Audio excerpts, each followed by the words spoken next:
Bonjour, Moutassem Amour avec vous du blog pratiquerlaméditation.com. Aujourd'hui, j'ai le plaisir d'accueillir Lionel du blog nosprojetpersonnels.com qui va nous parler de repos et comment faire pour récupérer au mieux. Donc, se reposer efficacement, c'est être plus serein, être plus efficace, c'est également être plus disponible envers les autres et avoir plus de temps dans sa journée. Donc, merci beaucoup Lionel et bienvenue. Salut Moutassem, merci de m'inviter ici. Je suis très très content de pouvoir m'exprimer un petit peu auprès de tes adhérents, auditeurs. Donc nous, on s'est rencontrés il y a un peu plus d'un mois à Paris, Ouais, lors d'une rencontre entre blogueurs de blogs qui gèrent du développement personnel. Donc ouais, j'ai tout de suite tout à fait. j'ai tout de suite accroché avec ton idée de faire des micro-siestes, donc dans sa journée, de faire ce que tu appelles du Mhm. sommeil partagé, parce que c'est vrai que Voilà, ça, moi je fais régulièrement des siestes et je sais que ça me fait beaucoup de bien. ouais, ouais. Donc, ce que j'aimerais tout de suite te demander, c'est comment toi tu as découvert donc l'importance de faire des petites siestes dans sa journée et comment tu as mis ça en place dans ton quotidien. Alors, moi, c'est assez spécial comment j'ai découvert ça, parce que voilà, je suis atteint d'une maladie assez sérieuse, une maladie auto-immune. En 2005, c'était, et qui s'appelle une sclérose en plaques. Alors, c'est quelque chose d'extrêmement fatigant, etc. Donc, moi, mes journées se réduisaient à 3 4 heures de clarté dans ma tête, et puis après, une très, très grosse fatigue. Et j'ai mis en place pour moi-même des techniques. Je me suis dit, il faut que je travaille, je me débrouille pour avoir plus d'espace pour savoir me reposer, etc. Et un jour, je suis tombé sur une émission qui concernait les marins en solitaire, qui apprenaient à se reposer de façon très très puissante sur le bateau. Et je me suis dit, c'est ça qu'il me faut. Et j'ai commencé à développer des techniques de repos, à chercher, à comprendre, etc. Jusqu'à masteriser la chose et à vraiment réduire mes problèmes de fatigue énormément. Voilà, donc à passer au début, j'allais me coucher vers 6 7 heures de la journée quand je savais pas me reposer. Puis petit à petit, j'ai appris à me reposer. Et je pouvais aller au lit à 11 heures, puis à 2 heures du matin, puis à 3 heures du matin, parce que en fait, j'ai appris à me reposer à tous les moments de la journée où j'en avais vraiment besoin, et de façon très très puissante. Voilà. D'accord. Pour Oui, parce que tu parles de devenir un expert du repos, un expert du voilà, sommeil. voilà, Donc c'est c'est ça. ce que tu as développé. Et tu parles également de développer une stratégie du repos. Ouais. Euh, donc tu parles de petits sommeils. C'est des siestes que tu fais tout au long de la Alors, journée? je fais des siestes, c'est-à-dire que j'étudie mon rythme biologique Mhm. et je fais des repos au point clé de mon rythme biologique, à des moments où je peux vraiment plonger dans le sommeil et aller loin. Et j'ai développé des techniques pour se reposer 1 minute, 5 minutes, 10 minutes ou 20 minutes, en fonction de mes activités et de manière, et dans la journée, un peu n'importe où, c'est-à-dire en fonction de mes rythmes biologiques. Voilà. D'accord. Donc c'est toute une structure de repos que j'ai mis en place. Voilà. D'accord. Et donc tu expliques également que le fait de se reposer dans sa journée, donc de faire ces siestes d'une minute, de 5 minutes, de 20 minutes, Ouais. automatiquement ça va diminuer le besoin de sommeil durant la nuit. Eh bien voilà, bah oui, c'est assez étonnant parce qu'en fait, si on y réfléchit bien, en dormant, en dormant, en se reposant une seule fois par jour, hein, en dormant juste la nuit, on se rend compte que le matin, on a un maximum d'énergie. Et puis tout au long de la journée, bah, ça dégringole hein, jusqu'à la fin de la journée, Mhm. jusqu'à ce qu'on n'en puisse plus, on va au lit. Mhm. Alors que si on fait des siestes dans la journée ou des repos, bah, on remonte notre niveau d'énergie. Voilà. Et en fait, on remonte par palier. Chaque fois qu'on descend, on remonte un peu. Et on remonte, etc. Et à la fin de la journée, à l'heure où on va normalement se coucher, ben, on est en pleine forme. Et on n'a pas du tout besoin d'aller dormir. Ce qui fait qu'on dort beaucoup moins sur 24 heures. On peut repousser l'heure du coucher. Et le truc, c'est qu'on se repose au moment où on en a besoin dans la journée. Donc, quand on se repose au moment où on en a besoin, le corps prend ça vraiment plonge dans le repos et c'est extrêmement efficace. D'accord, parce que tu parles de rythme biologique, Voilà, voilà, qui va avec un début de rythme où on va être apte, propice à bien s'endormir et voilà, à un fin de cycle. Donc voilà. tu notes aussi également que ça dure à peu près 1 heure et demie, 2 heures selon les individus. Donc Ouais. nous peut-on faire pour identifier ces cycles et quels sont les bons moments pour nous pour faire ces siestes? Pour faire ces siestes. Eh ben, pour identifier ces cycles, il faut noter tous les moments dans la journée où on est un peu fatigué. Alors, la meilleure façon, c'est le premier jour d'aller au lit un peu tard, un peu plus tard que normalement. Et puis le lendemain, noter tous les petits phénomènes qu'on ressent dans la journée à propos de la fatigue, les yeux qui sont un peu plus lourds, etc. Et si on fait ça pendant une semaine, on se rend compte qu'il y a des points clés. Moi, je sais qu'à 1h10, j'ai une énorme, ce qu'on appelle nous des portes du sommeil. À 1h10, je peux m'endormir, mais en 10 secondes. Et, et voilà. Et donc, noter ces petits moments où on se sent un peu fatigué, apprendre déjà à les ressentir, hein. Oui. Déjà, c'est pas évident. Et au bout d'une semaine, on voit des similitudes, des heures auxquelles, bah voilà, c'est toujours à 10h30, toujours à 1h10, toujours à 4h30, etc. Et ce sont des portes du sommeil. Et en fonction de ces moments-là, eh ben, si on se repose à ces moments-là, on se repose hyper efficacement. Par contre, le problème, c'est que ça peut tomber dans une journée de travail.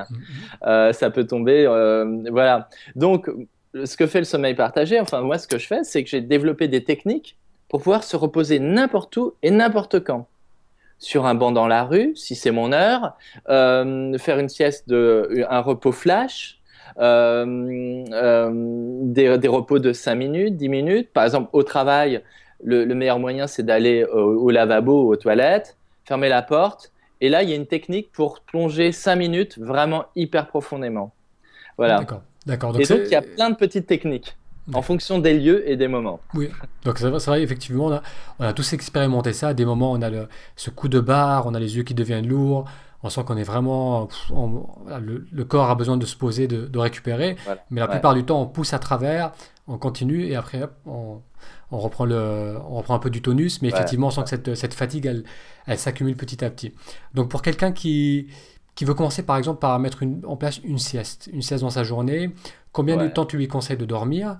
Euh, et comment mettre ça en place pour que ça soit relativement facile à... Parce qu'il y a souvent des personnes qui dorment trop Ouais. longtemps et après ils ont du mal à se Ouais. réveiller Voilà. ou qui ont du mal à s'endormir. Qu'est-ce que tu nous Alors, conseillerais? le problème de la sieste, on a tous vécu des siestes qui dérapent, qu'on veut faire 20 minutes et qui dérapent 1h30, ou des siestes desquelles on ressort complètement fatigué, encore plus fatigué. Voilà, alors, la première chose, c'est de trouver le bon moment pour faire la sieste. C'est-à-dire le moment vraiment où on commence à avoir les yeux qui sont lourds. Pas le moment où on est crevé, parce que le moment où on est crevé, c'est trop tard. Hmm. Parce qu'il y a une tension Hein. nerveuse qui Il y a une s'installe déjà. tension qui s'accumule. Le Hmm. moment pile où on a les yeux qui deviennent un peu lourds, on a des sensations qu'on apprend à apprivoiser et à découvrir. Donc déjà, le faire au bon moment. Après, mettre un timer. C'est-à-dire, pour moi, une sieste ne doit pas dépasser 20 minutes. Parce que 20 minutes, ça correspond à une phase du cycle du sommeil de laquelle on peut sortir facilement. Après 20 minutes, on rentre dans des sommeils profonds, etc. Et il faut dormir un cycle entier, donc 1h30. Le D'accord. problème, c'est que si on fait ça alors qu'on est en train de travailler, ça va pas du tout. Hmm. Donc, il faut, ou qu'on a eu quelconque activité, donc il faut vraiment mettre un timer Hmm. sur 20 minutes. Après, il y a toute une préparation avant. Il faut se dire que là, cette sieste-là, il y a toute une préparation mentale qui fait qu'on se donne la permission de dormir. Une préparation mentale où on se donne la permission de dormir et on sait déjà, avant de commencer, quand est-ce qu'on va finir. Tout ça, il faut que ce soit très cadré, de façon à s'autoriser à plonger dans le sommeil. D'accord, Voilà. parce Ça, c'est que, les premiers trucs. oui, parce que tu différencies bien le sommeil nocturne qu'on fait la nuit et la Ouais, sieste, qui sont deux choses différentes bien et qu'il sûr. faut Bien sûr. pas, voilà, Non, en sieste dépasser ces 20 minutes où on risque de voilà. passer dans des cycles plus profonds de sommeil nocturne qui vont nous dérégler et on va Ils avoir vont du mal nous à se dérégler, réveiller, on va se effectivement. sentir plus fatigué. Donc il y a voilà, Ouais, il y a vraiment une différenciation entre ouais, ces tout deux à fait. sommeils. D'accord. Après, tu parles aussi des erreurs, des choses à ne pas faire Ouais, avant ouais. de faire une sieste. Quelles sont ces choses à ne pas faire? Alors, il y a pas mal de petites choses à pas faire. Déjà, faire une sieste allongée ou se reposer allongé, je trouve que c'est pas une très bonne idée parce que d'un point de vue inconscient, il y a comment dire, l'inconscient a l'impression qu'on va aller faire enfin dormir toute la nuit. Hein. Mm, Il y a une méprise mm, et donc faire une sieste allongée, c'est quelque chose on va pas avoir l'acceptation de notre corps de faire ça allongé dans la journée. mm, Donc déjà pour se reposer, il faut vraiment bien choisir le lieu de sieste. mm, Hein. Et essayer de faire des repos dans des endroits pas très confortables. mm. Alors ça, Un c'est canapé, par exemple, s'asseoir, un canapé, voilà, être voilà. un peu incliné sans forcément s'allonger. Voilà. D'accord. Donc, grosse erreur, c'est aller s'allonger, fermer les Oui, rideaux, mettre le faire comme si pyjama, c'était la voilà, nuit. fermer. Alors là, Là, c'est sûr que c'est c'est. la meilleure façon de se planter. Bon, voilà, il y a pas mal de petites erreurs. Après, c'est très technique. Mm, Euh, mais par contre, une des idées reçues, c'est que on peut très bien boire un café avant d'aller s'endormir. Parce que le café agit qu'au bout de 20 minutes. mm. Donc, ce qui est super, c'est de prendre un café avant d'aller s'endormir et donc on se réveille grâce en plus au tonus apporté par le café. Ça, c'est vachement important et ça peut être quelque chose de très intéressant. D'accord. L'erreur fondamentale, moi je pense, hein, c'est d'imaginer que la seule façon de se reposer dans la vie, c'est de se reposer la nuit, Mm, uniquement la nuit.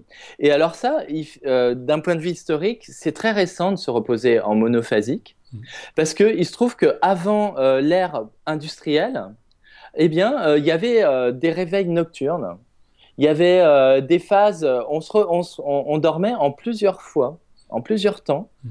Hein. Les réveils avant minuit, le sommeil avant minuit, après minuit, etc. On se réveillait souvent 2 heures à minuit.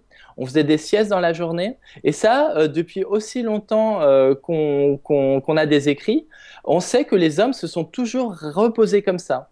D'ailleurs, si on met des gens dans des salles, si on isole des personnes de la société, etc., elles se mettent à dormir comme ça, en plusieurs fois.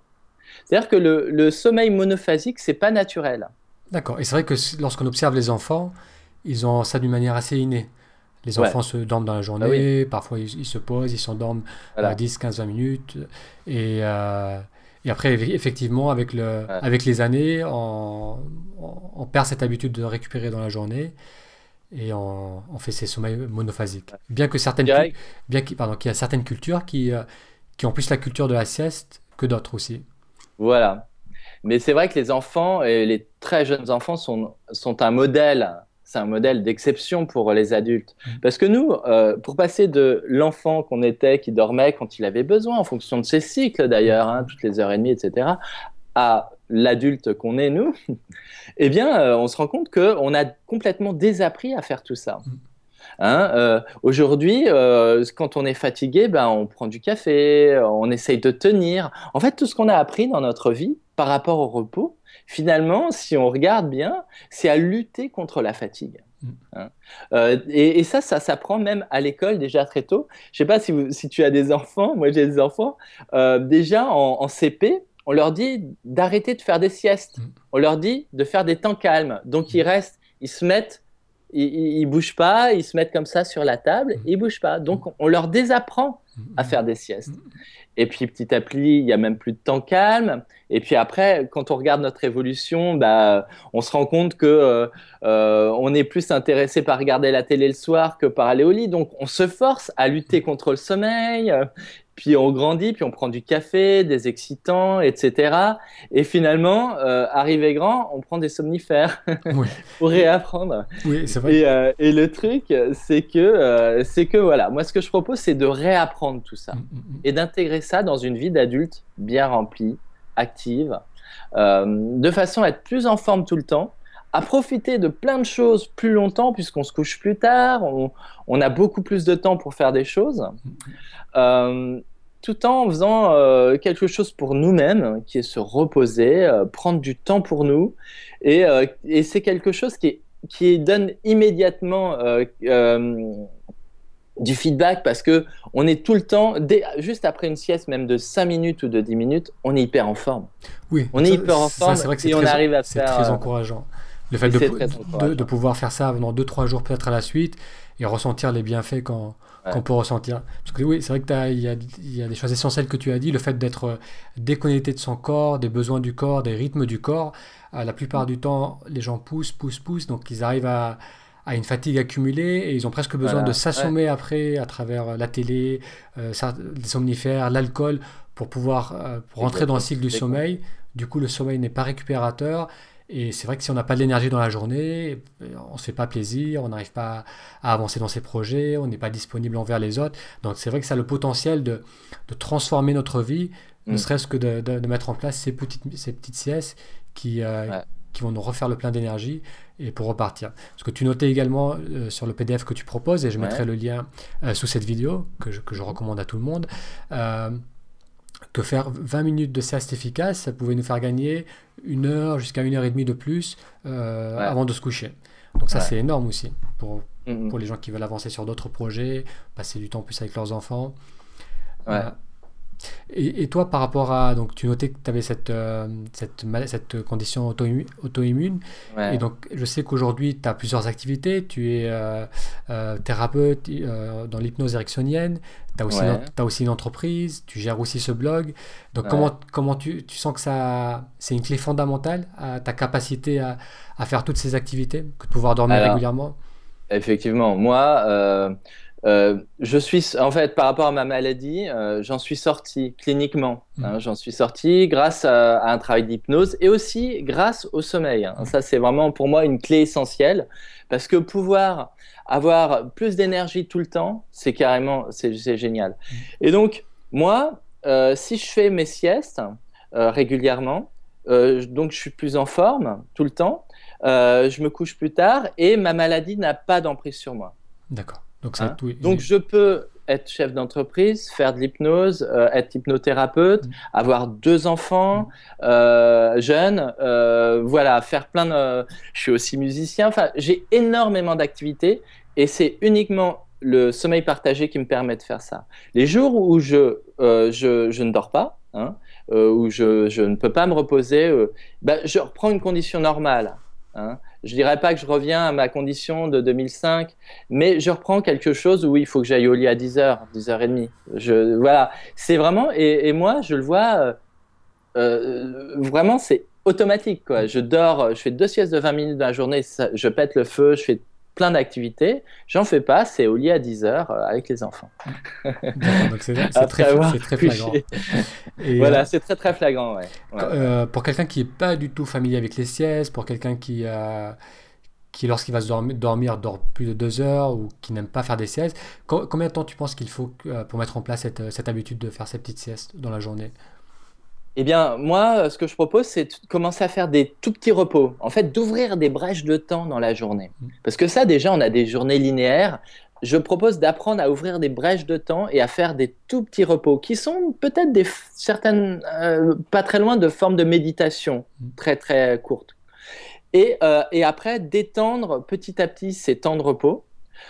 Tout en, comme on commence par des temps de repos tout petits, on arrive à les faire dans notre journée, à les caser un peu n'importe où, et puis étendre ces temps de repos pour trouver des endroits, des façons de les faire, jusqu'à 20 minutes. Donc c'est assez progressif ce que je propose, et moi je pense qu'une personne qui a vraiment envie de changer sa vie, en un mois, un mois et demi de temps, commence à, disons un mois, commence à se dire, au bout d'un mois, waouh!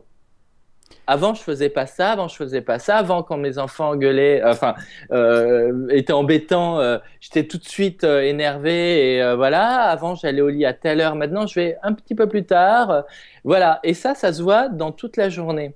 Et je pense qu'au bout d'un mois, les gens, enfin, sur mon blog, les gens commencent déjà à ressentir de vrais effets au bout d'un mois.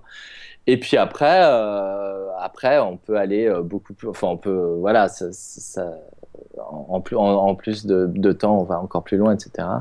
Voilà. Et donc, sur ton blog, tu proposes donc des outils, des conseils, tu vas beaucoup plus en détail et tu donnes beaucoup plus de clés pour mettre en place ce sommeil partagé, hein. Ouais, D'accord. Donc, ton blog, c'est nos traits d'union projet avec un S, trait d'union personnel avec un avec un S.com. S. Donc, je mettrai le lien Ouais. aussi, ça sera plus facile en dessous. Alors, est-ce qu'on peut te contacter également sur des réseaux sociaux ou, Pour l'instant, non. Moi, je suis pas trop sur les réseaux sociaux. Il y a un Facebook du sommeil partagé qui est un petit peu laissé à l'abandon pour l'instant. D'accord. Donc, par contre, sur ton blog, Je me concentre sur le blog, ouais, d'accord. Et ouais. sur ton Parce que blog, j'ai une vraie interactivité avec les gens qui, dès qu'ils ont des questions, je réponds, on discute longtemps, donc ça me prend vraiment du temps et moi, c'est vraiment vers là que je veux aller. d'accord. Et sur ton blog, ils ont un moyen de te contacter, hein. Ils ont oui, Oui, il y a une il y a un rubrique contact. contact où Ouais, ils peuvent prendre là-dessus. contact avec toi. Très Ouais. bien. Merci beaucoup, Lionel, Eh bien, de ton merci à temps toi, et d'avoir vraiment. partagé ton expérience et ton Ouais, expertise ouais. avec le sommeil partagé. Donc, je communiquerai tout cela sous la vidéo. Et je te dis à très bientôt Bah, à très pour qu'on puisse bientôt, ouais, comme ça. échanger, à discuter. Au revoir, à bientôt. Merci. Au revoir. Et pour plus d'articles et de vidéos sur comment vivre une vie épanouie, inscrivez-vous à la newsletter, cela vous donnera également accès à une méditation guidée qui est simple et efficace. Et une prochaine session de Méditer aujourd'hui commence bientôt. Pour être informé de ce programme qui vous accompagne dans l'apprentissage de la méditation, allez sur méditeraujourd'hui.com. Merci pour votre attention, c'était Moutassem Amour et je vous dis à bientôt sur le blog.